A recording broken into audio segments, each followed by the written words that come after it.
বিকেল হতে না হতেই সবাই মিলে সাজুগুজু করে ট্রেনে করে চললাম কালনায় উপলক্ষ কালিগের বিয়ে।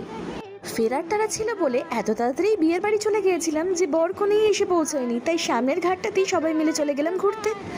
তারপরে এসে দেখি বর এখনো সাজুগুজুই করেনি আর কনেরও সাজুগুজু হয়নি, তাই আমরা চলে গেলাম ফুচকা খেতে। ছিল ফুচকা, কফি, পকোড়া, তবে এখন তো সবে সন্ধে, তাই ফুচকাটাই খেলাম। মেইন কোর্সে ছিল একেবারে বাঙালিয়ানা কাঁসার থালার ওপর কলার পাতায় প্রথমেই ছিল পনির পাসিন্দা আর চাটনি, তারপরে ছিল কড়াইশুটির কচুরি, চানা মশলা, যেটা দারুণ হয়েছিল। তারপরে পড়ে গেল সাদা ভাত, মুগের ডাল আর ঝুরঝুরে আলু ভাজা, যেটা দারুণ একটা কম্বো। এরপর শো স্টপার ভেটকি পাতুরি, দেখতে পাচ্ছ মাছটা কতটা ফ্রেশ আর জুসি। এরপর ফ্রাইড রাইস আর তুলতুলে মাটন কষা, দ্য আলটিমেট পেয়ার। এরপর চাটনি, পাঁপড়, কালাকাঁদ, ছিল রসগোল্লা, আইসক্রিম, পান।